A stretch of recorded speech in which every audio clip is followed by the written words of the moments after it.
Salut Diane. Parfait. Si tout le monde est arrivé, on peut débuter la conférence. Alors, bonjour monde ou bonsoir selon l'endroit où vous vous trouvez à travers le monde. Chez nous, présentement, au Québec, on est en après-midi, mais je sais qu'il y a des participants un peu partout en Europe pour qui c'est le soir.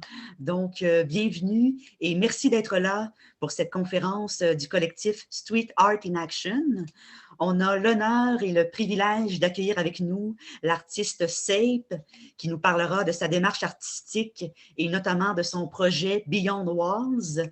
Merci beaucoup à Sape d'avoir accepté notre invitation de notre organisme Les Récollets Bâtisseurs. Notre organisme est situé dans la ville de Québec et offre cette année régulièrement des conférences en art et en entrepreneuriat.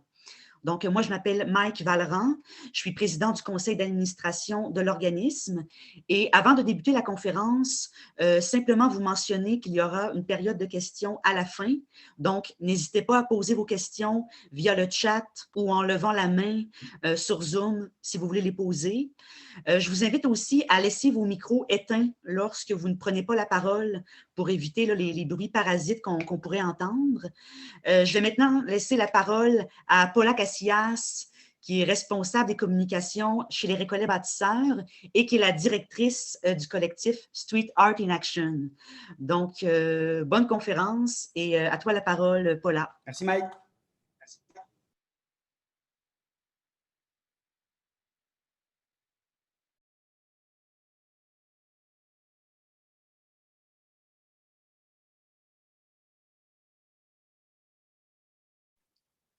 Paula, ton micro est éteint. On ne t'entend pas, Paula. D'accord, d'accord. Bon, je répète.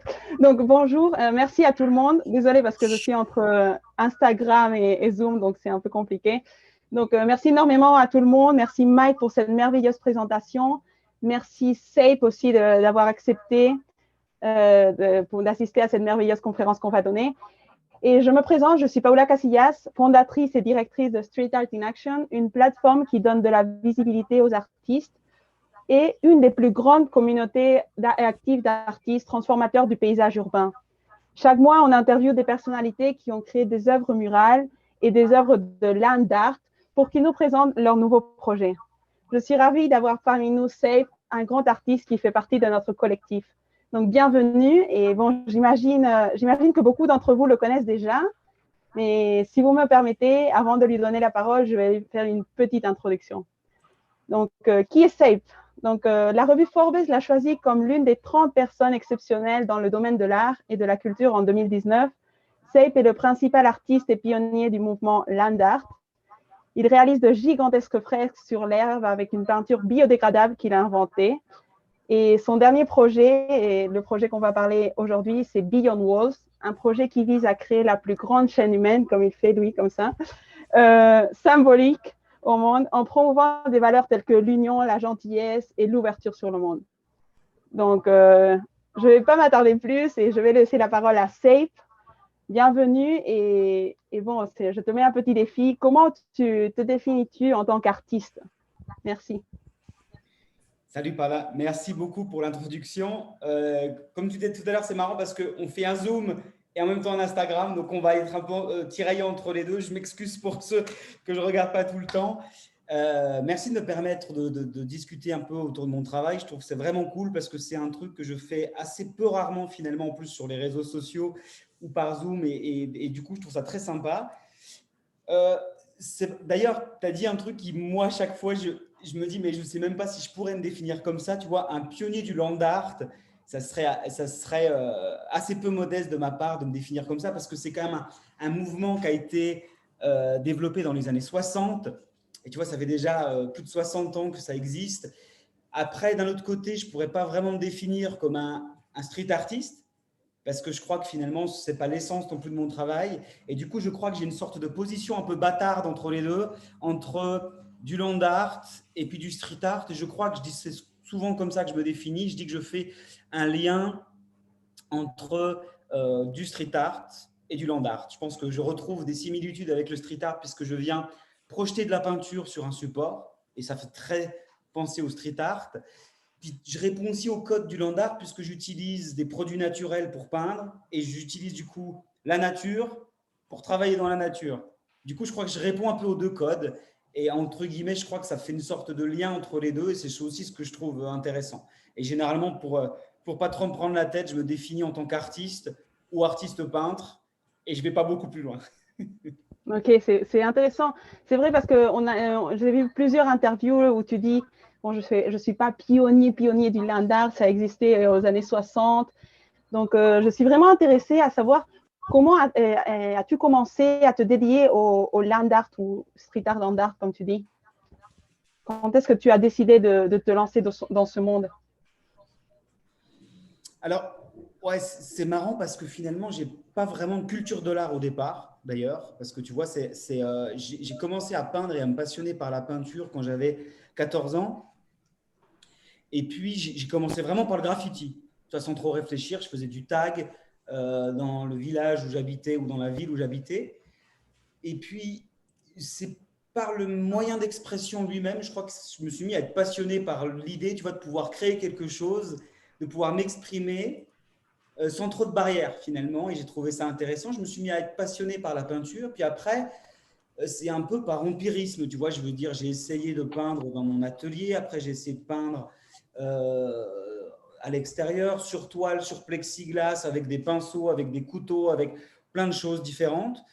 Et puis, je lisais beaucoup de littérature bouddhiste et je vivais à la campagne, dans un bled de 200 habitants. Donc, mes parents ont une baraque avec 8 hectares de terrain autour. Donc, je ne vois pas le bout, tu vois du champ. Et du coup, je me suis dit, mais tiens, j'essaierais bien de peindre sur l'herbe. Donc, tout au début, j'ai peint avec des bombes de peinture sur l'herbe parce que le support est très, très particulier. Tu vois, je me suis dit, mais est-ce que ça fonctionne? Donc, j'ai été dans le jardin de mes parents. J'ai essayé de voir si le support pouvait fonctionner. Puis finalement, une fois que j'ai vu que le support pouvait fonctionner, j'avais de la chance parce que les drones arrivaient en Europe, finalement, qui permettaient d'avoir des vues aériennes assez facilement, finalement, tu vois, de ne pas avoir besoin d'un hélicoptère ou d'une nacelle pour monter. Et puis après, je me suis dit, mais pour que ça fasse sens, je ne peux pas peindre avec des bombes de peinture dehors et dégommer la nature, quoi. Donc, je me suis dit, eh ben, je dois me débrouiller pour avoir une peinture qui soit éco-responsable. Puis finalement, c'est bête, mais quand tu regardes, j'ai pas trouvé grand-chose pour moi intéressant, tu vois, dans ce que je trouvais dans le commerce. Et du coup, je me suis dit, ben, pourquoi pas essayer de plus ou moins l'inventer avec les moyens du bord. Et du coup, pendant une année à peu près, j'ai joué un peu à l'apprenti chimiste. Tu vois, j'ai faisais des carreaux dans le jardin de mes parents et je regardais comment évoluait la peinture, si ce pigment-là fonctionnait, puis après, si celui-là ne fonctionnait pas. Puis j'ai passé presque une année finalement à ce que ça marche. Par contre, la peinture, elle est non-stop en évolution. Tu vois, à l'époque, j'utilisais de la farine et de l'eau que je faisais cuire. Ça me faisait une sorte de pâte à crêpes et j'y mélangeais mes pigments. Et puis finalement, c'était une logistique oubliée. Il fallait que je vienne, fallait que je cuise pendant une demi-heure comme un druide. Enfin, c'était une vraie galère. Et du coup, j'ai trouvé après la caséine, qui est la protéine du lait, qui permettait d'avoir une logistique qui était nettement plus simple et d'avoir le même résultat, c'est-à-dire une sorte de colle qui me permet de coller la peinture directement sur l'herbe. Et actuellement, je suis en train de chercher, tu vois, à la remplacer par de l'amidon de maïs, qui me permettrait de sortir de la cause animale et de minimiser une fois de plus mon impact environnemental. Donc, ça fait à peu près une année que je fais des tests. J'avoue que j'ai pas trop bien bossé, parce que je pense que j'aurais vraiment bien bossé, j'aurais réussi à le faire comme je voulais. Mais bref, je suis en train de chercher à le changer par de l'amidon de maïs. Puis voilà, après de fil en aiguille, ben, je me suis mis à trouver des techniques pour pouvoir peindre au sol, parce que c'est aussi particulier, tu vois, de peindre d'énormes fresques en ayant la tête dedans, je vois pas ce que je fais en fait.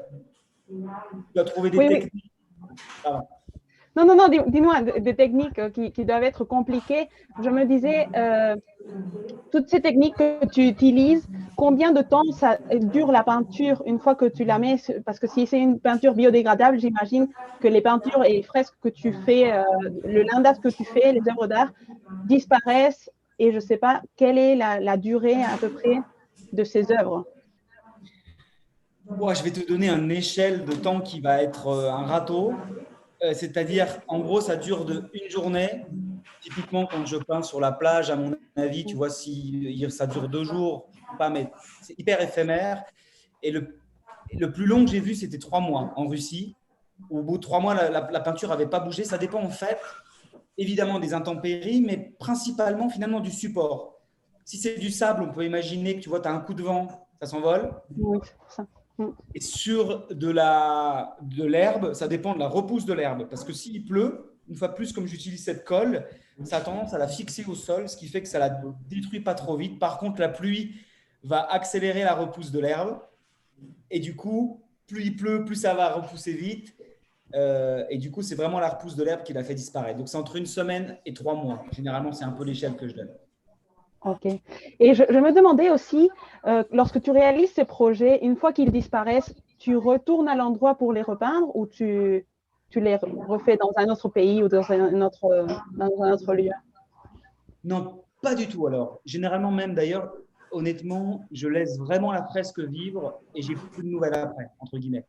Tu vois, c'est-à-dire que dans ma démarche, il y a vraiment un rapport à l'éphémère qui pour moi est essentiel et primordial. Je ne vais pas chercher à refaire naître l'œuvre que j'ai faite qui a disparu. Ce n'est pas quelque chose qui m'intéresse plus que ça. Au contraire, tu vois, l'idée de me dire qu'à un moment donné, je vais créer une œuvre d'art, je vais créer une sorte d'engouement autour de…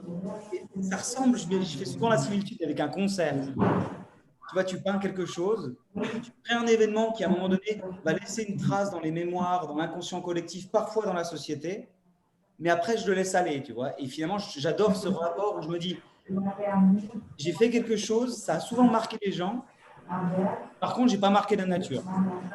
Et je trouve que justement, ce rapport à l'éphémère est, à mon avis, central et je suis toujours passionné de cette idée-là. OK. Désolé, on a un micro ouvert, donc est-ce que, Mike, tu pourrais silencier MS, s'il vous plaît, s'il te plaît? OK, on continue, désolé, c'est super intéressant. Je voulais aussi savoir combien de temps emploies-tu habituellement pour préparer chaque projet? Combien de temps jusqu'à que tu connais le lieu où tu vas peindre, tu te mets en contact avec les personnes avec lesquelles ce projet va se réaliser? Et combien aussi tu mets de temps à réaliser l'œuvre? Parce que ça, c'est aussi intéressant. Bon, ça, c'est un long débat. Parce qu'en fait, il y a plusieurs cas de figure. Tu vois, tu as le premier cas de figure où on va me dire, je ne sais pas, dans un festival d'art, on voudrait bien que tu viennes. Et finalement, le festival a déjà une structure. Et puis, je vais venir faire une œuvre d'art dans le festival. Donc, l'œuvre d'art doit se suffire plus ou moins à elle-même, je dirais. Et puis, du coup, ils ont déjà une structure qui m'invite. Enfin, c'est relativement simple. Par contre, la plupart des projets d'ailleurs que je fais à l'heure actuelle sont des projets auxquels j'ai pensé. Et après, c'est à moi de tout faire, c'est-à-dire de créer les autorisations, la faisabilité et toute la logistique qu'il y a derrière. Et en fait, une des particularités du land art, et moi c'est ce qui me passionne d'ailleurs dans le travail, tu vois, c'est le fait que comme je travaille à l'extérieur dans un endroit, je vais me nourrir de l'histoire de l'endroit, de l'esthétisme aussi du lieu. Et du coup, l'œuvre, elle devient une sorte de synergie entre le lieu, son histoire et mon œuvre. Et en fait, tout le fond du travail, à mon avis, il est trouvé cette juste synergie pour que, esthétiquement parlant, ça soit top, pour que finalement le visuel soit prenant. Il doit aussi, le visuel, presque parler par lui-même, pour moi. Tu ne vas pas avoir besoin d'un discours infini pour qu'on le comprenne. Puis après, quand tu creuses un peu, tu comprends pourquoi l'œuvre est venue s'incarner à cet endroit-là. Et pour moi, si j'ai réussi un peu tout ça, eh ben, j'ai réussi mon pari. Et pour parler, par exemple, du projet Beyond Walls, comme c'est un projet où il y a énormément de dates qui s'enchaînent sur plusieurs années, chaque lieu qu'on va choisir, à un moment donné, il va être là pour ramener une nouvelle histoire dans le projet. Et une fois que j'ai choisi le lieu, eh ben, je dois me débrouiller pour que ça se fasse. Après, une fois de plus, il y a plein de trucs. Soit parfois, je bosse avec une ambassade qui va me donner des contacts. Parfois, d'ailleurs, on a Diane qui est là avec nous, qui a été quelqu'un qui nous a aidés sur le Bénin. Donc, je vais avoir un fixeur qui me dit, bah, tiens, je connais du monde.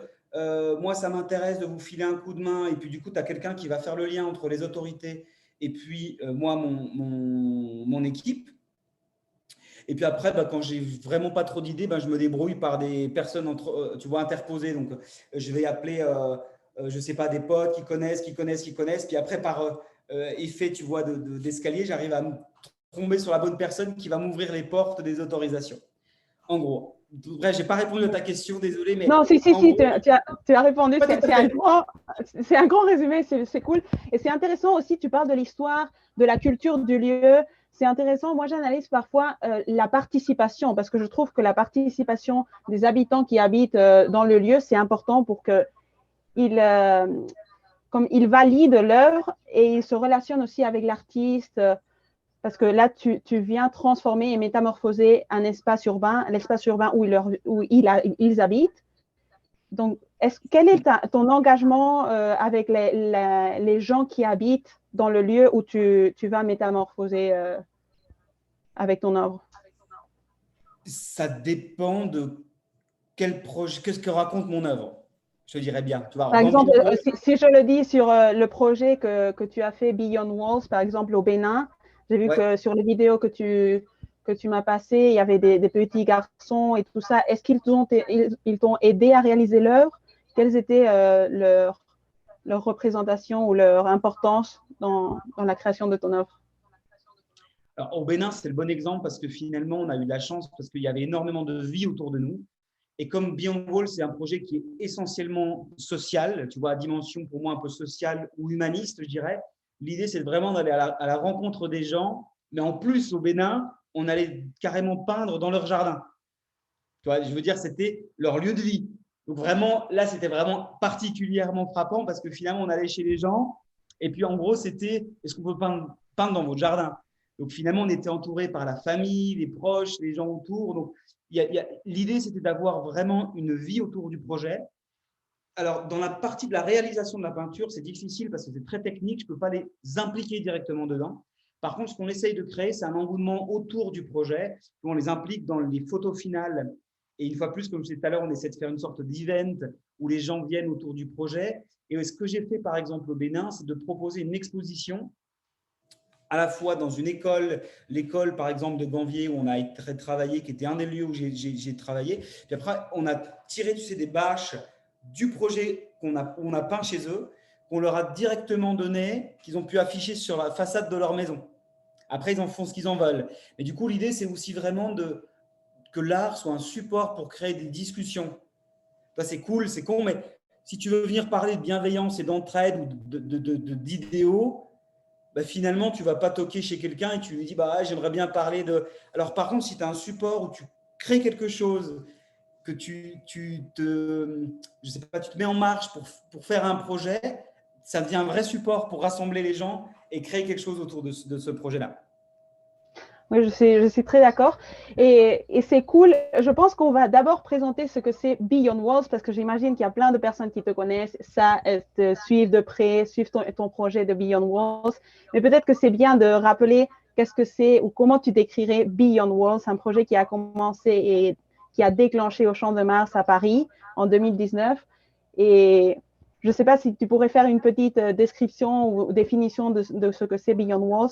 Et après, on reviendra au projet, à la 10e étape de Beyond Walls au Bénin. Bien sûr. Alors, il faudrait que je repars un tout petit peu en arrière parce que le début de Beyond Walls, pour moi, c'était en 2018, paradoxalement. Parce qu'en fait, en 2018, j'ai été touché par une association qui s'appelle SOS Méditerranée, qui a pour but de secourir les gens qui tentent à traverser de la Méditerranée d'Afrique en Europe. Et en fait, c'est une association qui est apolitique. Et puis, j'étais vraiment bouleversé en voyant un documentaire. Puis pendant des mois, je me suis dit, est-ce que je vais, jeune artiste, toucher, tu vois, du doigt la question de la migration, qui est souvent une question où il n'y a pas vraiment de vérité absolue. Puis ça réveille un peu chez tout le monde des peurs, tu vois, un peu instinctives, etc. Donc, c'est à mon avis un sujet qui est assez délicat à traiter.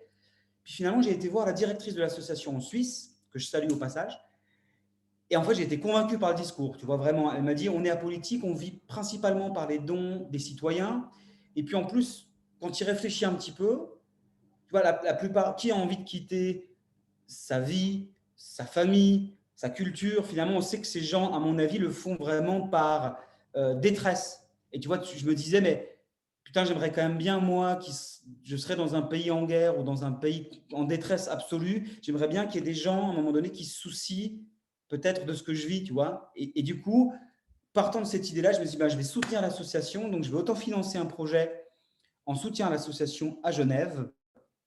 Et en fait, ça a eu un écho médiatique hyper fort et ça a eu aussi un écho populaire, tu vois, autour de ce projet.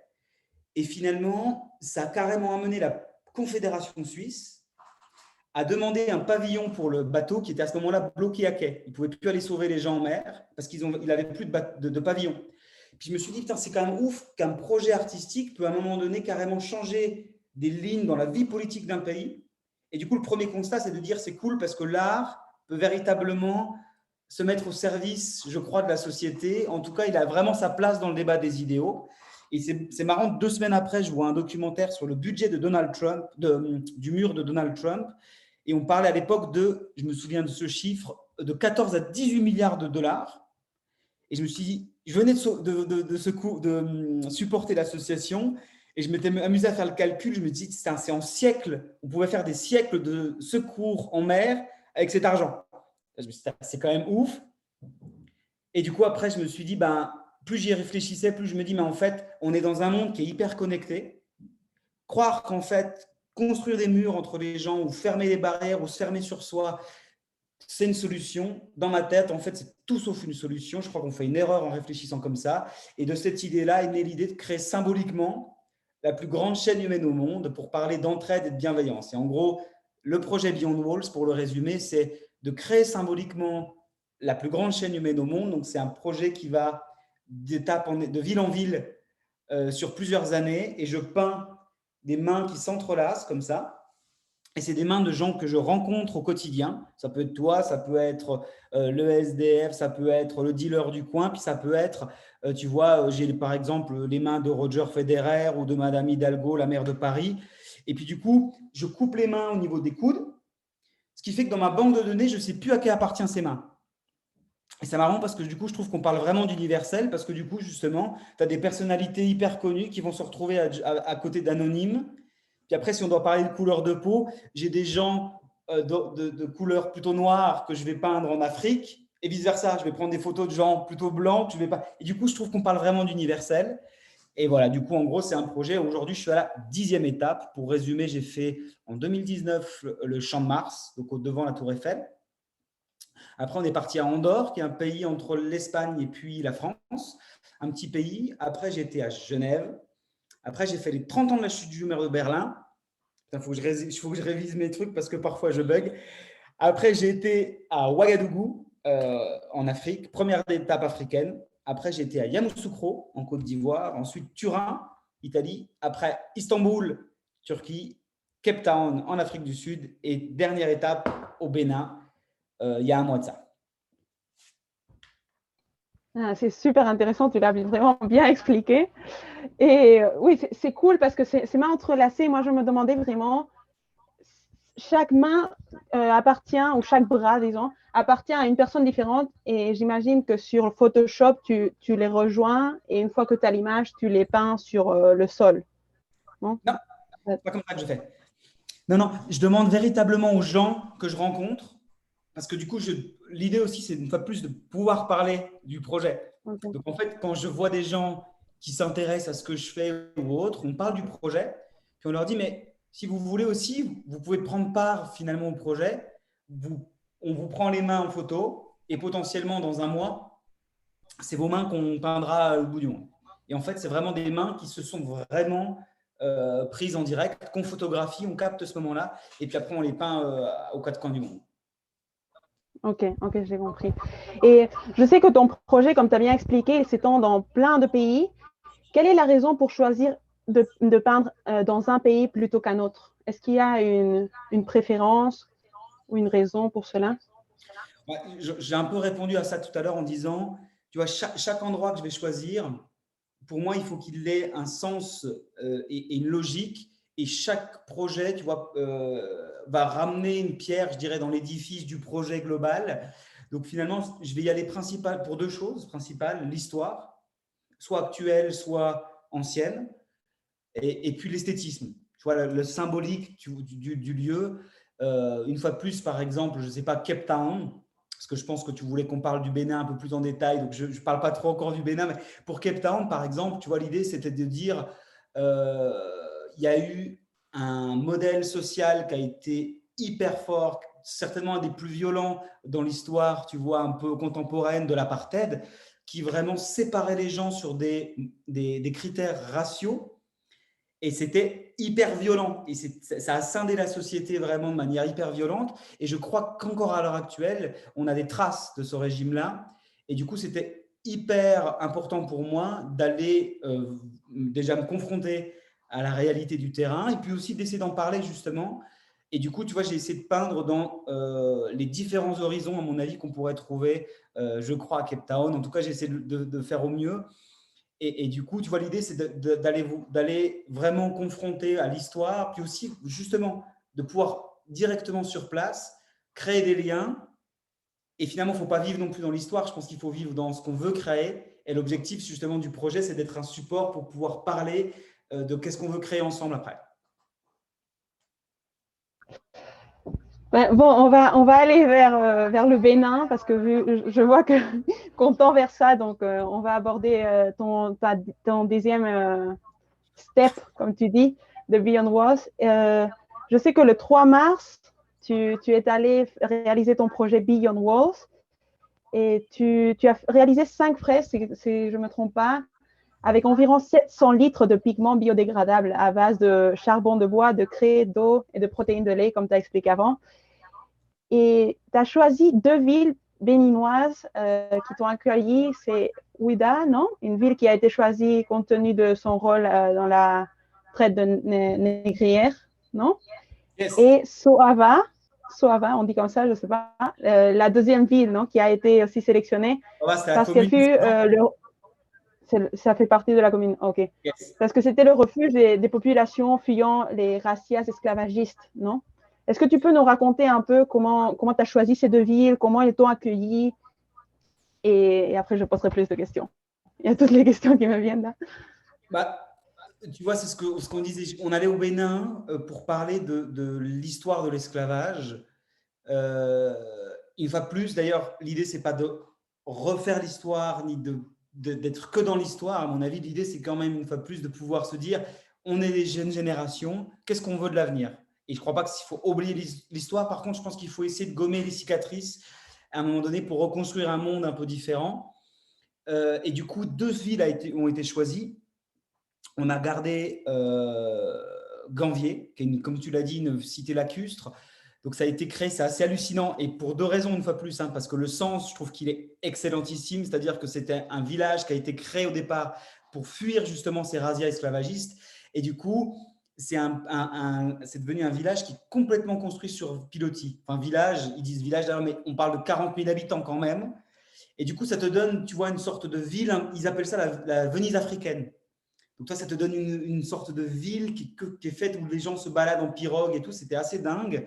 Et la deuxième ville, Ouida, qui était le carrefour, justement, et je crois un des plus grands marchés aux esclaves d'Afrique de l'Ouest. En gros, c'est par là que la plupart des esclaves d'Afrique de l'Ouest ont été déportés. Ils faisaient un stop à l'île de Gorée, au large du Sénégal, pour après être répartis soit sur le Brésil, soit aux Antilles, principalement.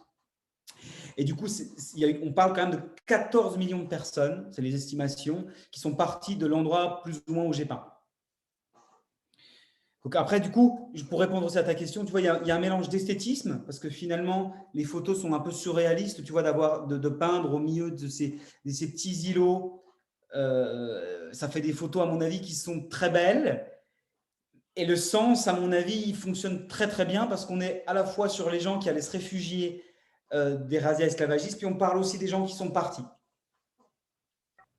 C'est vrai. Et est-ce que, je sais que ça doit être pas évident de peindre au Bénin, quelles ont été un peu les contraintes que tu as trouvées lorsque tu es allé là, qui t'a aidé aussi à organiser tout ce projet? Je sais qu'il y a Diane, qui est aussi présente aujourd'hui avec nous, qui t'a aidé, mais quels ont été tes contacts? Et je sais qu'on est en pleine pandémie et tu es allé en Afrique.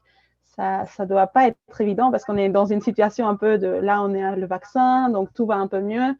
Mais aller en Afrique, peindre et s'engager de cette façon, raconte-nous un peu comment ça a été. Tu es optimiste, toi, mais je ne sais pas si ça va beaucoup mieux pour le moment. Bon, au niveau du Covid, le Bénin, à ce niveau-là, je crois, ont plus ou moins bien géré, à mon avis, la pandémie. Quand tu arrives au Bénin, tu es tout de suite testé. J'étais halluciné de comment ça a fonctionné. Et on n'a pas eu trop de problèmes. On a eu cette chance-là. Pareil en Afrique du Sud, alors que finalement, c'était un moment qui était hyper compliqué parce que, tu sais, l'Afrique du Sud avec le variant, etc. Donc, pour le moment, c'est vrai que j'ai eu de la chance. Écoute, ça s'est plutôt bien passé. Je crois que ça a été plus ou moins assez bien géré sur place. Justement, Diane a fait les liens avec les autorités. On a le ministère de l'Art et de la Culture et du Tourisme qui nous a soutenus dans le projet, puis finalement nous a permis d'avoir les autorisations plus facilement. Ensuite, tu as la mairie, par exemple, de Gambier ou la mairie de Ouidah qui va nous soutenir aussi dans le projet. Et puis après, du coup, j'envoie du matériel en avance. C'est comme ça généralement que ça se passe. C'est stocké dans un endroit. Et puis après, la principale, à mon avis, hein, la principale difficulté, il y en avait deux. C'était la chaleur. C'est très con, mais c'était la chaleur. Il faisait hyper chaud. Et c'est bête, mais tu vois, quand tu bosses toute la journée en plein soleil, et c'est vrai que comme tu l'as dit, on a fait 5 fresques, hein, donc c'est vrai que c'est hyper intense. On bosse très souvent de tôt le matin à tard le soir. Et c'est vrai que c'est assez physique. Tu es toute la journée en plein soleil, tu es non-stop demandé à droite, à gauche. Et puis après, il y avait le défi parce que c'était la première fois que je peignais sur le sable. Et du coup, pour ça, c'est un truc où j'ai dû complètement m'adapter parce que finalement, généralement, je marche sur mes fresques. Et puis là, sur le sable, on peut imaginer que ça faisait des trous pas possibles. Et si je marchais sur les fresques, je massacrais tout. Donc, il y avait le vent, la marée. Généralement, le plus compliqué, je crois que c'est de s'adapter au fait que je travaille à l'extérieur sur des trucs qui sont à chaque fois différents, avec des codes qui sont aussi à chaque fois différents. Un exemple d'ailleurs, tu vois, par exemple, quand on est arrivé à Ouidah, on devait peindre sur le sable. On avait l'impression que c'était assez OK. Puis quand on est arrivé le matin, apparemment, le groupe de pêcheurs juste devant où on pêchait, parce qu'on pêchait vraiment dans le village de pêcheurs, juste devant où ils vivaient, tu vois. Et puis en fait, ils ont un peu bugué. Et puis finalement, ils n'étaient pas tout à fait OK avec le fait qu'on peigne. Puis tu vois, tu es obligé de tout réadapter les codes. Tu vois, tu peux pas dire, ouais, mais moi, je m'en fous, en fait, je viens peindre chez toi. Et du coup, ils ont dû faire une réunion où les chefs de village se sont réunis, etc., rediscuter pendant des heures pour dire. Donc finalement, ce qui est souvent le plus compliqué, c'est de s'adapter à la météo parce que parfois, tu peux avoir du vent, de la pluie. Là, j'avais de la marée, j'avais les crabes qui bouffaient la fresque. Donc, tu dois t'adapter un peu à tout ce qui se passe autour de toi. C'est souvent le plus compliqué pour moi. Mais je suis d'accord. Sur les photos, en fait, je ne sais pas si Mike, tu pourrais mettre sur ton écran pour que les gens voient un peu le projet, ceux qui n'ont pas vu les photos, la vidéo que tu nous as partagée. On pourra voir un peu le processus, comment tu peignais. Parce que tu peins avec un pistolet, c'est un peu… c'est un pistolet comme ça. Et tu es tout seul, non? Je sais que tu as une équipe avec… une équipe de tes anciens amis de toute la vie qui t'aident à faire la peinture et tout. Mais quand tu dois réaliser l'œuvre, c'est toi tout seul qui es face à la surface et qui peint avec ton… Ouais, là, tu vois, typiquement, on me voit peindre. C'est un peu passé vite. À peindre, je suis tout seul, effectivement. Par contre, comme j'ai une équipe, j'ai un assistant qui va lui faire la peinture en direct, parce que comme on l'a dit tout à l'heure, je ramène mes pigments et puis mon matériel. Donc, j'ai quelqu'un qui va faire la peinture en direct. Et j'ai quelqu'un qui va s'occuper, tu vois, de faire de la vidéo, de gérer aussi un peu les merdes logistiques autour de moi. Et puis, généralement, j'ai encore une quatrième personne qui vient, en plus, qui fait les photos et les photos finales drone, un photographe. Par contre, effectivement, je suis la seule personne à peindre, mais j'ai besoin de monde qui m'entoure parce que je ne peux pas tout faire. Faire la peinture, gérer les gens, gérer tout ce qu'il y a autour, quoi, en gros. Donc, en gros, vous êtes 5 personnes qui organisent tout le projet, disons. Alors, sur celui-là, par exemple, je dirais qu'on est dans le noyau dur 6. Parce Ok. qu'on a, donc il y a moi, il y a mes 2 assistants que j'ai au quotidien. J'ai le photographe qui vient régulièrement faire les photos. Et puis j'ai Diane qui fait le lien. Mais j'ai encore un fixeur supplémentaire qui est un local sur place, que je salue aussi parce qu'il était extraordinaire, qui s'appelle Eloge. Et sur place, c'est lui qui nous a fait le lien, qui aussi nous décrypte les codes. Tu vois, parce que ce qu'on disait tout à l'heure, moi, je n'ai pas les codes du pays, ni les codes des gens qui Oui. vivent sur place. Donc j'ai besoin de quelqu'un qui, à un moment donné, va me dire, bah, il ne faut pas faire ça, il faut faire gaffe. Tu vois, une fois de plus, on venait peindre dans le jardin des gens. Là, on voit bien, ça, c'est toutes les maisons des gens qui vivent là. Donc là, tu ne peux pas Oui. faire n'importe quoi. Tu vois, et pareil, tu ne peux pas connaître tous les codes du monde entier. Ça, c'est Ganvier, avec toutes ces îles où je parlais tout à l'heure, là, toutes les pirogues où, une fois de plus, on essaie de faire un event quand on est sur place pour essayer de réunir les gens et de faire comme un peu un concert, tu vois, où tous les gens se retrouvent, on discute. Enfin, je crois que c'est assez sympa. Oui, c'est un beau projet et je trouve aussi que ça ne doit pas être évident pour les gens parce que j'imagine que tout le monde n'était pas prévenu que tu arrivais, même si tout le monde est super connecté.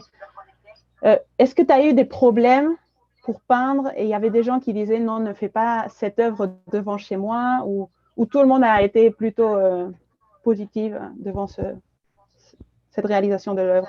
Mais c'est marrant, j'ai jamais eu de problème. Ça fait, je sais pas, ça doit faire une cinquantaine de projets que je fais. J'ai jamais vraiment eu de gag.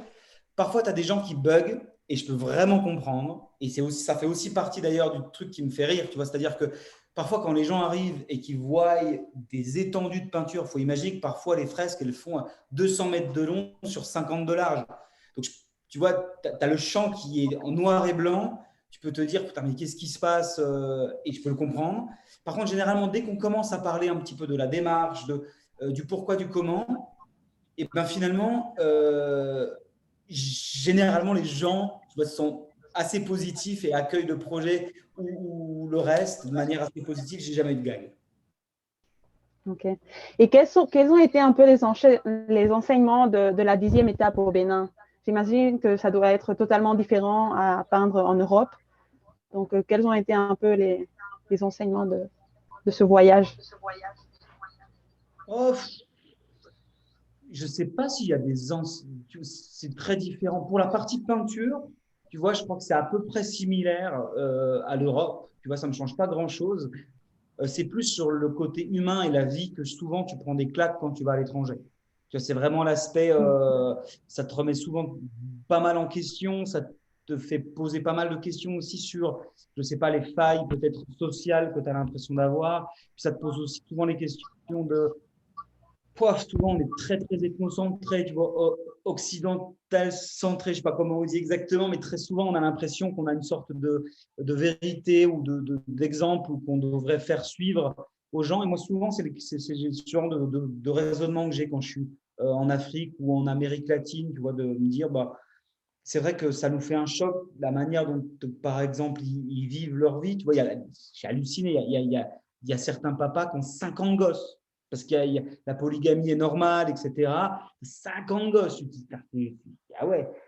Et puis, une fois de plus, tu vois, c'est un rapport, pour eux, c'est très normal, à mon avis. Nous, c'est hyper. Donc, je trouve intéressant parce que finalement, c'est enrichissant. Après, ça, c'est aussi assez égocentré parce que c'est enrichissant pour moi et mon équipe. Mais en tout cas, je trouve ça, c'est surtout au niveau humain où on prend des claques sur ces choses-là. Oui, j'imagine que ça doit changer par rapport à la culture qu'on a en Europe. Et est-ce que tu as prévu de retourner en Afrique pour continuer Beyond Walls, un autre pays que le Bénin? Je ne sais pas si ça Alors, fait partie de tous ces yes, pays. yes. Après, l'Afrique, j'ai déjà pas mal fait en Afrique. Tu vois, sur 10 Oui, étapes, j'ai déjà fait 4 étapes. Il y en a une cinquième que je voudrais faire rapidement, mais après, je ne suis pas contre l'idée de refaire des trucs en Afrique. Au contraire, j'adore aller en Afrique parce qu'à chaque fois, je trouve que humainement, c'est incroyable. Mais je bosse activement sur le Caire. Donc, on en rediscutera, mais je bosse activement sur le Caire en espérant que ça se fasse cette année.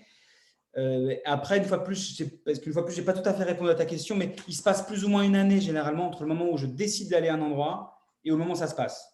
Tu as le temps de trouver les autorisations, de me débrouiller pour. Il y a une synergie qui est assez lente généralement et c'est assez long. Donc, finalement, c'est à peu près une année. Donc, tu vois, ça fait déjà, en tout cas, le Caire, ça fait presque déjà une année, à mon avis, que je travaille dessus. Et si ça se fait, ça sera certainement fin de cette année. Donc, ça fera presque 2 ans que je bosse dessus. Et tu en as parfois, c'est en 6 mois, on arrive à faire une date. Berlin, ça s'est fait relativement rapidement, même si j'ai vraiment galéré. Donc, c'est un peu tout. Mais généralement, c'est plus ou moins la moyenne. L'ordre d'idée, c'est une année. Ok. Oui, ça prend du temps, j'imagine, avec tous les papiers, se mettre en relation avec les personnes. Mais là quelle est ta prochaine destination et comment penses-tu l'envisager? Bon, si ça prend une année, j'imagine que l'année est déjà passée, donc tu as tout organisé pour ta prochaine destination. Mais est-ce que tu peux nous dire où sera peint le prochain Beyond Walls Step 10, 11, le 11? Il y a deux choses. Il y a le côté que je rêve et le côté qui arrivera parce que finalement, avec le Covid, c'est clair que tous les jours, ça change. Il faut dire que normalement, ça devait être Belfast d'ici une bonne semaine. Je ne dis pas de conneries. Et puis après, Bruxelles. C'était les 2 étapes que j'avais au départ. Mais finalement, les 2 choses se sont annulées coup sur coup parce que Belfast, l'Irlande du Nord, a complètement fermé ses frontières à cause du Covid. Bref, du coup, ce que je cherche à faire à l'heure actuelle, et j'espère que ça se fera dans les mois qui arrivent, ça serait le Brésil. C'est quelque chose de récurrent dans mon travail parce que je pense. Je vais avoir une vidéo qui tourne ou quelque chose comme ça parce que.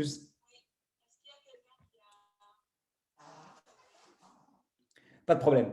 Et du coup, l'idée, ça serait de faire, parce que le Bénin, c'est ce que je disais tout à l'heure, la plupart des gens qui sont partis du Bénin ont été déportés au Brésil ou aux Antilles. Et j'aimerais bien, du coup, créer le lien symbolique de l'histoire, tu vois, des gens qui ont été déportés outre-Atlantique.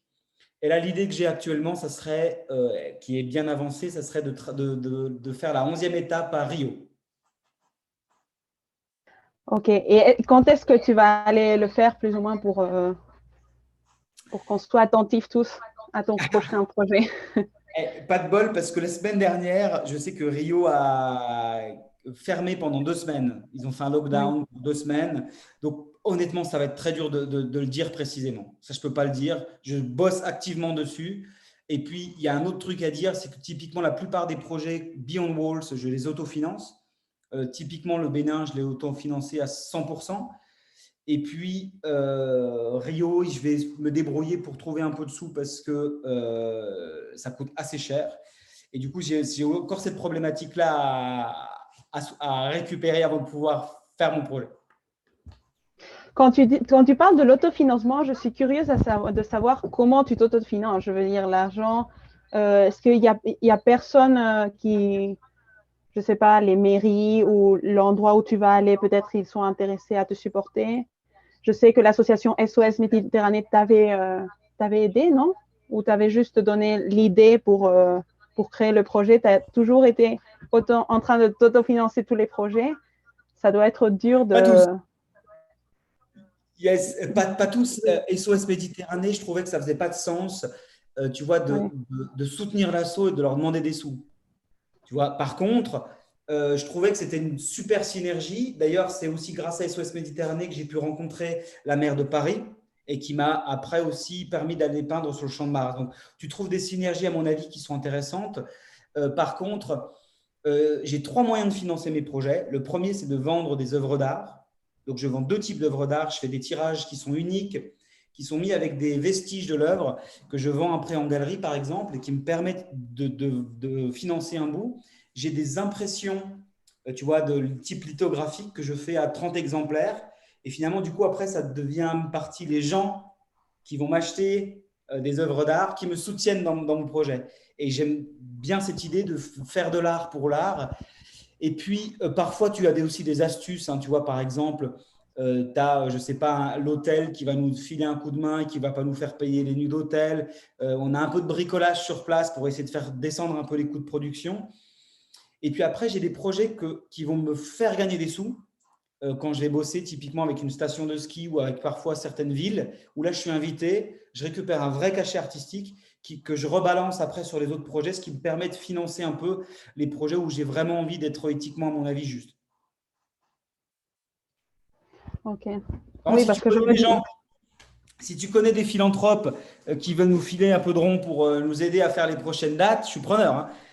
Oui, oui, oui, on va organiser quelque chose parce que je me disais d'où vient tout ce projet, quel est le financement? J'essayais de chercher pour l'interview et je me suis dit c'est le moment de lui demander en personne parce que je ne sais pas, je voyais pas qui finançait tout ce projet, je ne savais pas si c'était SOS Méditerranée ou une association ou une marque, mais c'est intéressant. Donc, on fera la diffusion si parmi nous, quelqu'un d'entre vous voulait acheter les œuvres de Safe.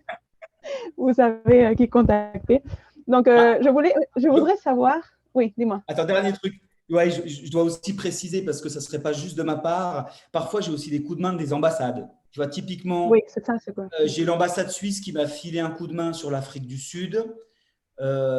Après, une fois de plus, le souci des ambassades, c'est que souvent j'ai des gros coups de prod. Quand on part 4 personnes à l'autre bout du monde pendant 3 semaines, etc., ça couvre jamais tous mes frais.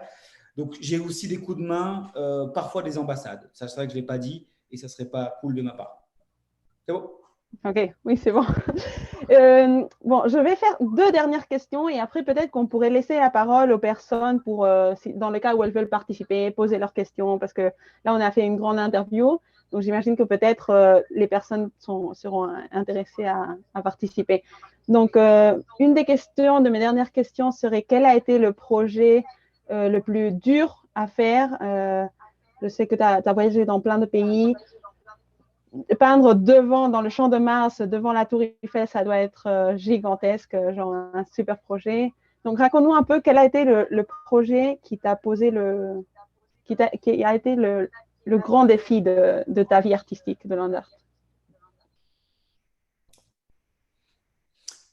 C'est un peu compliqué. Non, ce qui est compliqué, c'est que en fait, tu vois, il y a différents niveaux. Le champ de Mars, par exemple, c'était la toute première fois. Il y a une anecdote que je peux faire que je trouve drôle. Tu sais, les mains, souvent, c'est quelque chose qui est très délicat à peindre. Parce qu'en fait, c'est hyper précis et au moindre petit truc, tu vois l'erreur. Tu vois, contrairement à des parties du corps un peu différentes où ça laisse un peu plus libre à l'erreur, les mains, tu fais un trait à 5 cm près, tu le vois. Et du coup, à l'époque, pour la petite histoire, je peignais jamais de main. Et tu regarderas les tout premiers persos que je faisais en 2015, je faisais exprès de ne pas peindre les mains. Je faisais le papier allongé comme ça, ce genre de truc, parce que c'était le truc où je me dis, punaise, si je me foire, ça ne va pas être beau, ça se voit direct. Et en 2018, je dis à mon équipe, on va faire la plus grande chaîne humaine au monde avec des mains. Tout le monde m'a regardé comme ça en se disant, mais ce type est malade. Et du coup, c'est vrai que typiquement Paris, c'est la première fois que je peignais des mains sur 600 mètres, Tour Eiffel. Enfin, le truc, toi, tu peux pas te tromper. À un moment donné, tu sais que tu as tous les médias du monde qui vont être là. C'est historique, au passage, c'est la première fois de l'histoire que le Champ de Mars était fermé pour accueillir une œuvre d'art. Tu vois, c'était quand même ouf pour 2 semaines. Et du coup, c'était assez historique. Donc, j'avais vraiment une pression de dingue. Après, il y a eu la Côte d'Ivoire, qui a été, au passage d'ailleurs, la plus grande fresque jamais peinte par un seul homme. Ça faisait 18 mm carrés. Et là, physiquement, c'était le show. Il y avait 700 mètres de peinture à faire. C'était 9 jours non-stop. Et j'ai perdu 5 kilos. Pour te dire, tu vois, c'était. Et du coup, celui-là, physiquement, ça a été un vrai défi.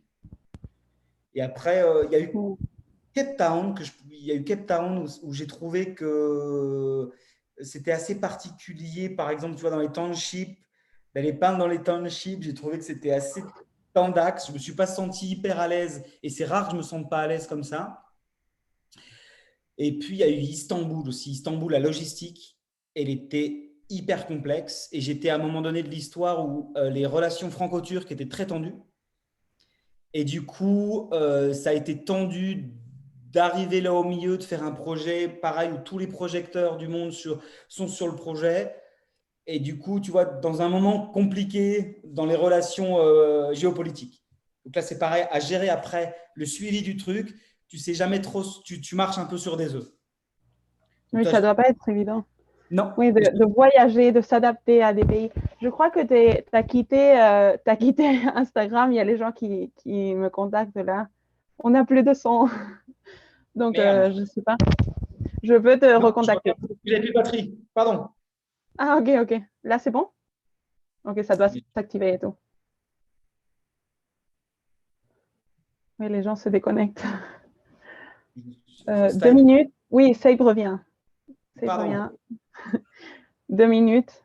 C'est qu'on est Zoom Instagram pour vraiment avoir plein de visibilité et plein de gens qui puissent nous joindre. Mais ce n'est pas évident parfois. Excusez-moi.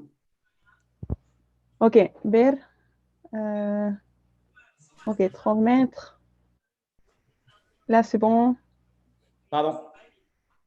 Décidément, moi, Instagram, ça fait le… On est revenu. OK, c'est bon. Donc, ma dernière question, comme prévu. Donc, que voudrais-tu dire pour encourager des artistes urbains à continuer leur projet modificateur de l'espace urbain? Ça serait prétentieux, non, de donner Bon, des… j'ai une autre question, sinon. J'ai une autre Ouais. question. OK. Comment tu t'es fait connu? Je sais que moi, je te suis depuis très, très, très longtemps quand tu faisais les buées sur les vitres et des projets antérieurs au Land Art. Mais quel était l'élément déclencheur qui a tout d'un coup fait connaître Sape dans tout le monde? Je suis pareil, ça serait prétentieux de dire que je suis connu dans tout le monde, une Bon, fois de plus. Mais, non, je vais y répondre à celle-là. Non, il y a eu plusieurs étapes clés, je pense. Mais si je dois en sortir, tu vois, la toute première, c'était en 2016 à Lézin.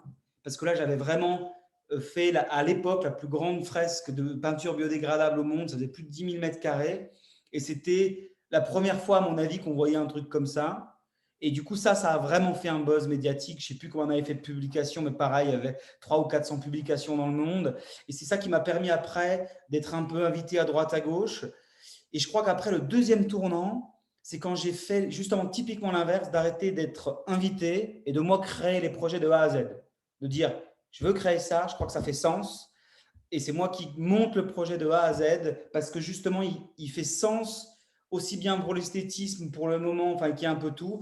Et du coup, SOS Méditerranée en 2018 à Genève, où vraiment, je crois que ça a fait il y a eu un vrai engouement autour du projet. Je pense aussi que c'est ça qui a fait que j'ai été élu par le magazine Forbes à ce moment-là, parce que vraiment, c'est hyper rare, à mon avis, qu'un projet artistique bouge des choses dans la vie politique d'un pays. Et après, évidemment, le Champ de Mars. Mais après, je dirais que toutes mes étapes de Beyond Walls ont été très, très bien relayées par les médias à l'international. Donc après, je crois que tous les projets qu'on a fait derrière, j'ai eu cette chance-là. J'ai eu une très, très, très grosse presse. oui, c'est vrai, parce qu'il y a sur Internet, si vous tapez Safe, vous allez voir toutes les interviews, plein d'images sur comment il a réalisé ses œuvres au Champ de Mars, dans toutes les villes qu'il a citées. Donc, je vous encourage à ça. Merci énormément, Safe. Là, si tu veux, on va passer aux questions du public, des spectateurs. Donc, je ne sais pas, là, je vois que, par exemple, on a une question sur le chat de Ludan. Il dit, j'aurais aimé savoir si tu avais réalisé une fresque sur la neige ou la glace. Donc, merci Ludan. Ça, on m'a posé la question un paquet de fois et je sais que c'est quelque chose que je dois faire. Et au passage, j'étais en train de travailler sur un projet maintenant tout de suite en Suisse sur un glacier. Mais je ne sais pas si je vais réussir à le faire parce que je me suis pris un peu tard. Mais il faut que j'y aille parce que j'ai fait le sable, j'ai fait l'herbe. Je pense qu'il faut que j'aille essayer de peindre sur la neige. Ça sera ultra éphémère, encore plus que sur le sable à mon avis, parce que même débat, il neige un coup, il n'y a plus rien. Il fait un peu chaud, ça fond, il n'y a plus rien. Mais le défi, à mon avis, est intéressant. Il faut que je le relève. Et la peinture aussi exposée à tant de froid, par exemple, si un jour tu viens ici au Canada à -20, ça doit être pas évident de peindre. Il faut tout tester.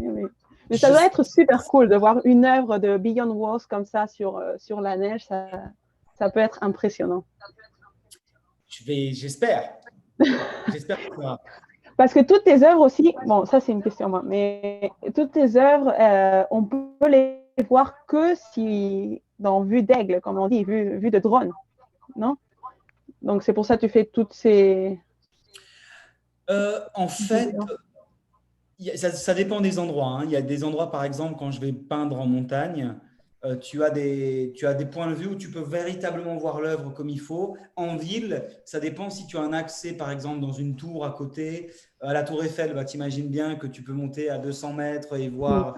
Donc, ça dépend vraiment de la configuration de vue. Mais généralement, le meilleur point de vue, effectivement, c'est vue du ciel. À Cape Town, on avait de la chance. On a fait du parapente au-dessus de l'œuvre. Ah oui, oui, j'ai vu les images. Ouais. C'était trop cool. Ça m'est arrivé de pouvoir admirer différemment.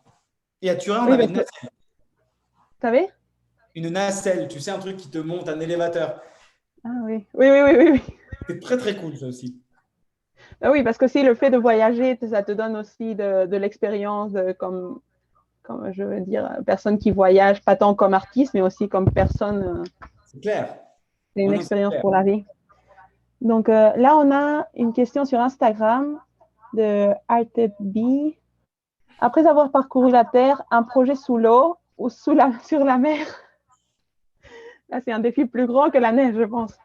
Et c'est marrant parce que je ne pourrais pas peindre, mais j'y pensais se faire un truc sous l'eau. Ça me ferait vraiment délirer parce que je pense qu'il y a des techniques où tu peux quand même créer quelque chose, tu vois, même des bas, avec quelque chose de naturel et créer une œuvre sous l'eau. Ça a déjà été fait, hein, d'ailleurs, je ne serais vraiment pas le premier à le faire. Il y a plein de choses qui ont déjà été faites, mais j'y ai déjà pensé. Après, sur la mer, même débat. Il y a plein de choses à faire, à mon avis. Bon, j'ai fait quand même sur le Bosphore, c'est pas pire. Avec une barque qui faisait 80 mètres de long, ça c'était inespéré ce truc, c'était très surréaliste. Une barque de 80 mètres de long sur 25 de large qu'on a fait se balader sur le Bosphore, c'était vraiment dingue. Mais sur la mer, d'ailleurs, je suis en train de travailler sur un truc potentiellement sur la mer. Donc, soyez attentifs pour voir le projet sur la mer. Je vais voir s'il y a plus de questions sur Instagram. Là, on me dit, t'es top en live, Guillaume, Caroline, Tony. Bon, il y a plein de commentaires. Si quelqu'un de Zoom veut poser une question, n'hésitez pas à lever la main ou à ouvrir votre micro, vous présenter et poser la question en direct. Vous êtes les bienvenus. Moi, je vais tester. Je me demande si l'artiste dont tu t'inspires, c'est un piège, ça, Bianca, en fait, que tu es en train de me poser. Je ne sais pas si… En fait, vraiment, ça, je le pense. Par contre, il y a une grosse partie où j'ai l'impression que je me suis plus inspiré de mon vécu et de mon travail, par exemple, en tant qu'infirmier. Je n'en ai pas parlé, mais j'ai été infirmier pendant 7 années. Et je crois que je suis très, très inspiré par les questionnements existentiels que j'ai eus par rapport à ce travail où tu es en rapport avec la mort, avec la souffrance des gens et à la vraie question, à mon avis, une question moi, que je me pose régulièrement, quelle va être ma place en tant qu'être humain, quelle trace je vais laisser de mon existence. Et je crois que c'est pour ça que je peins des trucs éphémères aussi, tu sais, ce truc où justement, tu laisses une trace, mais qui n'est pas vraiment… Et la vie, elle est un peu comme ça, je trouve. Après, les artistes que j'adore, il y a qu'est-ce que je pourrais citer? Il y a Christo, à mon avis, avec lequel j'ai un lien un peu particulier, puisque je crois que c'était un vrai pionnier, tu vois, du land art, qui a apporté énormément de choses et de réflexions sur justement comment réhabiliter l'espace à l'extérieur, les bâtiments. Enfin, c'est vraiment intéressant. Il y a Vils, qui est un artiste que j'adore aussi bien sur sa carrière que sur ce qu'il fait. Tu connais Vils, tu sais, Oui, il a plein de projets. Au Portugal, il y a un grand mural. Bon, il a dans tout le monde, à Miami aussi. Oui, c'est pour ça, je veux dire. Au Portugal, c'est là où il y en a le plus. Il est super, oui, c'est vrai. Après, j'avais William Turner, que j'adore. Et c'est rien à voir avec ce que je fais finalement, mais c'est quelque chose qui me touche beaucoup. Évidemment, j'aime bien le travail de JR, avec lequel je trouverai plein de similitudes, parce que finalement, d'ailleurs, très souvent en interview, on commence par me dire qu'est-ce que tu penses de JR? C'est une question qui est hyper récurrente.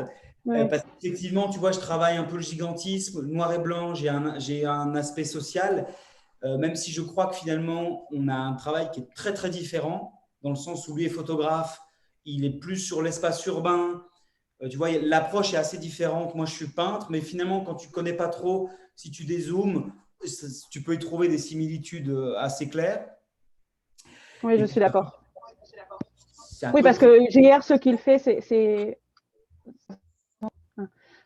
c'est vraiment prendre des photographies et après les coller sur les murs. toi, c'est vraiment contact avec l'espace, tu dois savoir comment t'adapter au lieu, peindre. Je pense que c'est un peu différent. C'est vrai que le blanc et noir est pareil. Et le gigantisme, tu vois, et Et souvent, le il fait des gigantisme grands. aussi, oui, c'est vrai. Et c'est vrai que et puis, il a aussi l'aspect social que Oui, je c'est ça, ce retrouve que je aussi voulais dans dire. mon boulot. Donc, effectivement, des similitudes, t'en trouves un paquet. Par contre, c'est vrai que je suis très, très axé aussi, moi, sur la performance, mais purement artistique dans le sens où je viens peindre. J'ai pas trop le droit à l'erreur, généralement, quand je peins. Tu as un vrai aspect de performance physique. Ce que je disais tout à l'heure, tu vois, j'ai perdu 5 kilos en Côte d'Ivoire. Donc, il y a tout ça autour de mon travail. Et c'est vrai que je ne suis pas du tout photographe. Par contre, tu Oui, vois, je me considère comme un peintre, alors qu'à mon avis, JR se considère comme un photographe, même si il fait quelque chose de sa photographie, à mon avis, il est photographe, quoi. Bon, ça oui. serait un peu réducteur de dire ça, mais je pense qu'on a deux. Photographe artiste, mais oui, c'est Exactement, différent, ouais. je trouve, oui, c'est ça. Il fait des photographies, il les met dans des espaces à grande échelle, il utilise pour les. Oui, c'est une exposition photo, alors que toi, c'est plutôt de la peinture qu'on va voir. Oui, c'est différent. On a plus de questions ici. Sape, le basket bio, toutes dimensions confondues. OK.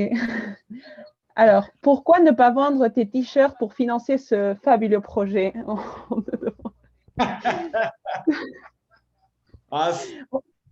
Je sais pas. Je préfère, tu vois, je préfère me dire que je vends une œuvre d'art. Ça fait nettement Oui, plus sens que de vendre mes t-shirts, je une crois. marque. Oui. Quelles autres techniques artistiques as-tu pratiquées? Nous demande Artedby. Ouais, alors, tout au début, c'est ce que j'ai dit, j'ai fait du graffiti. Ça, c'est vraiment comment j'ai commencé. Ensuite, j'ai fait de la fresque murale, je dirais, tu vois, avec de l'acrylique, des pinceaux, de la bombe. Je mélangeais un peu tout. Et puis, tu sais, souvent, donc, quand tu fais du graffiti, je fais une généralité un peu bateau, mais c'est quand même souvent comme ça quand tu montes un groupe. Moi, j'avais un groupe quand j'étais gosse. Et tu sais, tu as le mec qui fait les décors et puis les persos. Et tu as les mecs qui font les lettres. Tu vois, très souvent, les groupes se structurent un peu comme ça. Et puis moi, j'étais le mec qui faisait les décors et les persos, le truc un peu plus relou et tout. Bref. Puis après, j'ai beaucoup bossé quand même en atelier et en galerie. Hein. C'est ce que tu disais tout à l'heure. J'ai eu toute une étape où j'ai peint beaucoup de toiles. Et là, je peignais beaucoup à l'acrylique et à l'aérographe. Et j'ai trouvé que c'était un outil qui était exceptionnel. Il y a peu de gens qui l'utilisent. C'est hyper chiant d'entretien parce que ça se bouche. Enfin, c'est pas super simple à utiliser. Par contre, je trouve que une fois que tu l'utilises bien, tu as des effets qui sont incroyables. Tu as un truc qui est hyper fluide quand tu bosses. Enfin, moi, je trouve que je suis hyper à l'aise avec cet outil-là. Et puis après, j'ai aussi beaucoup travaillé sur le plexiglas. Et c'est vrai que j'aime bien trouver des supports un peu originaux ou un peu chiants à utiliser que personne n'utilise. Et le plexi, je l'utilisais en différents layers. Et du coup, comment on dit? Merde, en différentes couches. Oui. Et du coup, je faisais des espèces d'œuvres en 3D. Et je jouais sur la transparence de la peinture. Et j'ai peint des scènes de gens qui étaient entassés dans le métro ou des gens qui regardent par la fenêtre un lever de soleil, tu sais, avec cette buée que tu disais, et je peignais comme Oui. presque, je faisais une sorte de truc un peu hyper réaliste. Et après, j'ai commencé vraiment à faire du land art. Et c'est vrai que j'ai vraiment beaucoup, depuis une année et demie, j'ai fait quasi que du land art. J'ai presque pu travailler en atelier. Parce que qu'est-ce que tu penses du land art? Comment tu vois quelle est la relation par rapport alors, quelle est la différence pour toi du street art et du land art et quel est le rapport que tu as avec le land art? Bon, je ne suis pas un expert non plus, hein, mais le principal lien que je ferais d'ailleurs entre le street art et le land art, c'est le côté où je trouve que dans les deux, il y a l'envie de s'affranchir, je dirais, des galeries et des musées pour donner accès au plus grand nombre. Tu vois, et je crois que d'ailleurs, dans l'essence, quand tu lis un petit peu l'énergie qui animait les gens qui ont fait du land art et les pionniers, je crois qu'il y avait vraiment cette essence-là, de dire on s'affranchit des galeries et des musées, même si d'ailleurs, moi, je ne crache pas du tout contre les musées, mais pouvoir à la fois exposer dans la rue, dans la nature, dans les musées, dans les galeries. Je trouve que ça donne une sorte d'accès à 360 à la culture et je trouve hyper cool. La grosse différence, évidemment, c'est que le terrain de jeu est complètement différent. Tu vois, le land art va privilégier clairement les grands espaces, la nature, etc. Alors que le street art, c'est clairement dans la rue. Pour moi, c'est, tu vois, le land art, comment on dit, des paysages en gros, street art, art de la rue. Donc finalement, tout est dans le titre. Et par contre, voilà, c'est ce que je disais, je trouve qu'il y a vraiment cette essence de dire on peint à l'extérieur, même débat, il y a un lien à faire entre les deux, et on offre la culture au plus grand nombre. Et ça, je trouve super cool. Je suis d'accord, c'est vrai. C'est parce que c'est comme le grand artiste du land art pour moi, c'est le référent. Je ne connais pas d'autres personnes qui fassent d'autant de belles œuvres comme ça à grande échelle. Que moi, tu dis?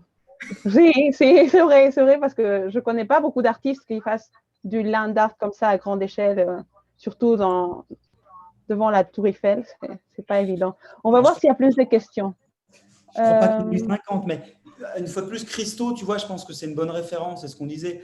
Il a fait du monumental. Il a fait, à part toi, c'était vraiment une référence absolue, à mon avis. Hein. Après, tu en as eu d'autres. Hein. J'arrive jamais à citer le nom, mais les vrais pionniers, tu vois, tu as des gens qui ont vraiment fait des œuvres monumentales. Par contre, très souvent, je pense qu'il y a un côté un peu plus conceptualisé de l'œuvre. Et c'est vrai que moi, j'essaye d'avoir un accès hyper direct à l'image. Et je dis souvent, après c'est très personnel, hein, mais je dis souvent que ça m'emmerde de devoir lire un bouquin pour comprendre une œuvre d'art. Et moi, j'aime bien me dire, quand je vois une œuvre d'art, elle doit me parler d'elle-même, parce que si je veux me casser le crâne sur un concept, j'achète un livre de philo et ça me suffit, ça va très bien. Si je dois me casser le crâne sur un concept en regardant une œuvre d'art, ça m'emmerde un peu plus.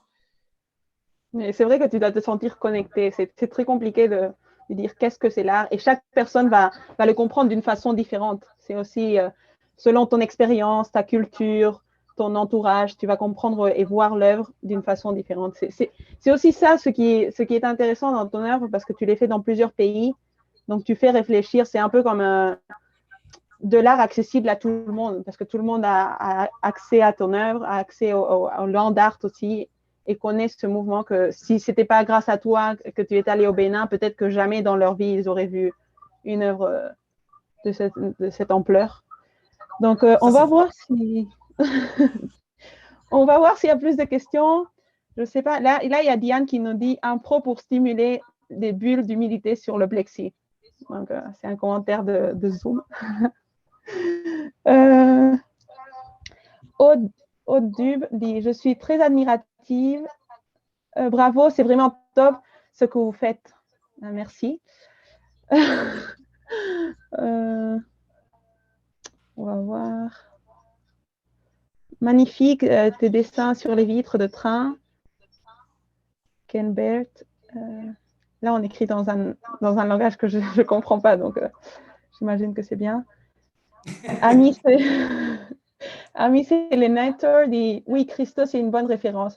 J'aurais grave aimé voir une de ses œuvres en vrai. » Donc, c'est ça. Oui. Ton dessin est signifiant, universel, aucune barrière linguistique ni culturelle, dit Diane. Bon, je ne sais pas si quelqu'un a des questions. Mike, si tu as des questions, tu peux les poser. Moi, je pourrais continuer à parler plein d'heures. Mais c'est ça, c'est un peu ce que j'avais comme question. Donc voilà, on va attendre quelques minutes. Sinon, donc voilà. Moi, j'ai bien discuté. Hein, tu vois, je veux dire. Oui, on a énormément parlé. J'imagine que tu dois être fatigué. Donc, quel est ton rêve artistique?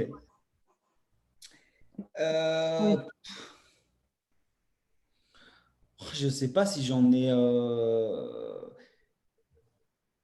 J'en ai un paquet. Après, moi, je pourrais plus parler de qu'est-ce qui m'excite dans mes projets, à mon avis, de qu'est-ce que je suis heureux. En fait, ce qui me rend le plus heureux, je dirais, c'est qu'à un moment donné, j'ai vraiment réussi à créer cette synergie tu vois, du projet avec l'environnement, que l'écho finalement médiatique il soit repris de manière intelligente. Tu vois, que tout ce qui s'est créé autour du projet, typiquement, je pense que le Bénin, pour moi, a posteriori, tu vois, c'est une vraie belle réussite parce que tu avais un challenge artistique. J'avais jamais peint sur la plage. Tu as un sens qui fonctionne hyper bien. Tu as une reprise médiatique qui a été hyper bonne. Et puis les images, elles sont esthétiquement justes. Et sur place, il y avait une vie qui était incroyable. On a rencontré tout bord politique, tout niveau social, etc., etc. Donc là, tu vois, quand tu as fini sur nos projets, personnellement, je suis pleinement satisfait. Après, dans mes envies artistiques, il y a plein de projets où je bosse depuis des années. Ça fait des années que je bosse sur aller peindre au pied de la Statue de la Liberté. Parfois, tu as des lubies en tant qu'artiste. Tu te dis, je ne sais pas pourquoi je veux aller peindre là. Et ça fait 1 an et demi parce que finalement, une fois plus, ça fait sens avec la démarche du projet. Esthétiquement parlant, je pense qu'il y aurait un truc cool. Et c'est un lieu qui est, à mon avis, très, très peu exploité par d'autres artistes. Je ne sais pas si c'est voulu, mais en tout cas, ça doit faire 1 an et demi que je bosse sur ce projet-là. J'avais les pyramides, justement, que j'avais envie d'aller toucher. Après, tu as toujours ces projets un peu, tu sais, tu as l'Himalaya, tous les trucs qui te titillent parce qu'il y a un côté aussi performance, comme je le dis dans mon projet. Donc, tous les trucs un peu farfelus comme ça me branche bien. Mais c'est vrai qu'il y avait une personne qui avait demandé pour quand la Statue de la Liberté. J'avais oublié de poser cette question. Qu'est-ce qu'il dit? Pierre Marine, il dit comment tu gardes ton mojo avec le Covid. We are all human. Non, je ne connais pas, mais il faut que j'aille regarder.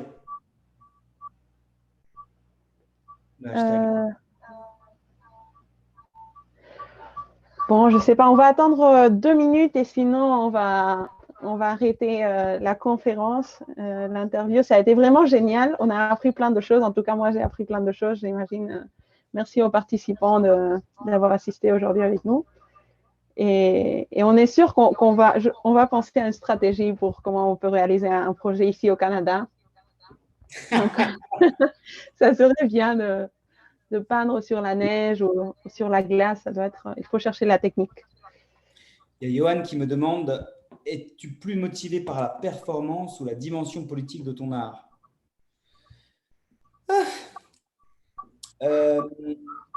Bon, si je dois répondre directement comme ça à chaud, mais je dis souvent, et c'est marrant parce que j'ai piqué la phrase à la directrice de SOS Méditerranée en France, j'avais adoré sa réponse quand on parlait de politique.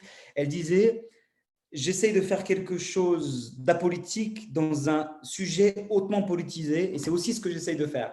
C'est-à-dire vraiment, j'évite d'être dans toute l'émulsion politique autour de mon projet, même si c'est parfois très difficile.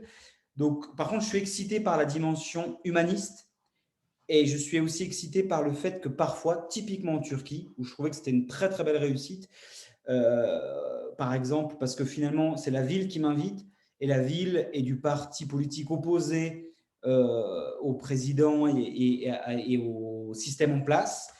Et en fait, le projet à ce moment-là a été relayé par tout bord politique confondu. Et je trouvais que c'était vraiment justement typiquement à un moment donné une vraie réussite, qu'à un moment donné l'image est bonne, forte, et ça fait tomber les barrières un peu partout. Et ça, je trouve très très cool. Quand j'arrive à faire ça, c'est hyper cool. Et c'était pas gagné d'avance. Non, il y a tout un travail derrière tout ça. J'imagine. Et ils disent, de la chance aussi. Mais ils disent, oui, si vous n'avez pas pu voir la conférence, on est en train de l'enregistrer sur Zoom et sur Instagram, on va la poster sur nos réseaux sociaux, donc ça sera possible de la revoir. On a plein de questions. Comment gardes-tu ton énergie, sachant les annulations qui tombent, la difficulté de monter un projet avec le Covid? Bon, là. Ouais, c'est un peu compliqué. Après, comme je suis, à mon avis, passionné, je trouve du sens dans ce que je fais. Tu vois, tu perds jamais trop la motivation. Oui, c'est ça. Mais en plus, tu as réussi à faire plein de projets, même si on était en Covid, en période de Covid. Ouais, c'est pour ça que finalement, je me Donc, plains pas trop. J'ai quand même réussi à continuer à travailler. Je continue encore à travailler. Donc finalement, j'essaye de circuler là au milieu. Et puis pour le moment, ça fonctionne. donc c'est ça. Je pense qu'on on va faire deux dernières questions et on va s'arrêter là pour que tu te reposes un peu, si c'est bien aussi pour toi. Chez vous, il est tard, mais chez nous, il est tard, hein. Oui, c'est ça. Il faut commencer à… Alors, ça s'est arrêté sur Instagram à sa charge, non? Ça, c'est ma batterie. Non, peut-être que ça a repris. Ok, c'est en train de loading. Euh, on a une question ici. Tu aimerais que ton art fasse évoluer les mentalités et les lois? Bon, on a répondu à ça, non? Ouais, je dirais que les lois, je ne sais pas, une fois de plus, ça serait prétentieux, hein. Par contre, je crois que euh, j'espère que, comme je l'ai dit tout à l'heure aussi, je crois que l'art a vraiment une force sur le débat des idéaux, parce qu'il est universel, parce qu'il vient toucher justement quelque chose d'un peu particulier au niveau émotionnel, etc. Et par contre, évidemment que mon objectif est justement de pousser et d'inviter les gens à mon avis, plus de bienveillance, d'humaniste, et je crois aussi d'un peu plus de justice, tu vois, parce qu'il y a il y a 2 ou 3 problèmes, à mon avis, sur lesquels je crois assez que finalement on fait fausse route. C'est aussi, tu vois, la, la répartition des richesses. Je pense que là, on fait vraiment fausse route dans l'humanité. Je pense qu'à un moment donné, on devrait être plus juste. Et les rapports de force. C'est-à-dire qu'à mon avis, j'adore l'idée, par exemple, de l'ONU. J'ai travaillé avec l'ONU l'année dernière et je retravaillerai avec l'ONU parce que, tu vois, l'idée idéologique, je dirais évidemment qu'il y a des défaillances, à mon avis, dans le système peut-être, etc. Mais l'idée de base de dire, on se pose autour d'une table et on discute des problèmes à gérer ensemble, je trouve que c'est incroyable et c'est comme ça qu'on doit voir le monde. Et je crois que les rapports de force fait que, typiquement dans l'écologie, à mon avis, c'est un des principaux problèmes, à mon avis. Parce que finalement, tu sais que très bien que économie et écologie ne riment pas vraiment ensemble. Et finalement, je crois que tu sais très bien que si à un moment donné, tu fais quelque chose de drastique, tu vas perdre en compétitivité par rapport aux autres pays. Et à mon avis, c'est ça qui fait à un moment donné qu'on n'arrive pas à débloquer le truc. C'est un des problèmes. Ce n'est pas évidemment le problème, mais je crois que c'est un problème. Et évidemment, si à un moment donné, mon art, il arrive avec une goutte d'eau dans l'océan, à aider à ce truc-là, je serais heureux. Oui, c'est vrai que maintenant, le problème qu'on se pose toujours, et il y a plein de documentaires et de personnes qui parlent, et la lutte contre l'écologie et l'environnement, la protection de la planète et tout. Donc, c'est bien d'aider à travers l'art parce que c'est pas souvent ce qu'on cherche à transmettre avec l'art. Donc, c'est bien de mettre en relation le land art avec l'écologie et un peu comment se développe la planète. Donc, ils disent des projets avec d'autres artistes de ta génération, j'imagine avec lesquels tu voudrais travailler. Why not? Je ne saurais pas je saurais pas dire. Pas qui dire. Ben non, parce que je suis un peu chiant. Tu vois, la plupart des autres artistes vont peindre sur les murs. Moi, je peins par terre. Ouais. Je peins en énorme. Et du coup, mais par contre, si on me propose des trucs cool et qui font sens et qui fonctionnent, why not? Avec plaisir. Au contraire, c'est cool. Ça donne toujours, tu vois, une synergie et ça, à mon avis, sera toujours enrichissant. C'est vrai. Oui, on a déjà répondu à ces questions s'il peint avec de la peinture écologique, avec une peinture qu'il fabrique lui-même. Donc, OK, je pense qu'on n'a pas plus de questions. Je ne sais pas si tu veux parler de quelque chose qu'on n'a pas abordé, Seip. Je te laisse la parole dans le cas où tu veux parler Non, de quelque chose. pour moi, c'est cool, hein. Je veux dire, si vous n'avez pas de questions, après, je suis là aussi pour vous. Donc, finalement, moi, j'ai pas mal parlé déjà, je crois. Oui, oui, on a tout expliqué. Je pense que c'est l'interview la plus grande et la plus énorme qui a abordé plein de questions. Donc, si vous n'avez même pas eu l'occasion de pouvoir la voir, vous allez pouvoir la voir après en entier. Donc, et pour les images, on n'a pas pu vous mettre toutes les images de Seip pendant qu'il parlait, parce que c'est un peu compliqué avec tant de médias, mais vous pouvez regarder sur Sa page web est super bien. Il y a plein de vidéos de tous ses projets, son Instagram. On a laissé les liens sur le Zoom.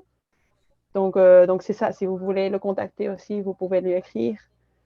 Et merci énormément de nous avoir accordé ce temps.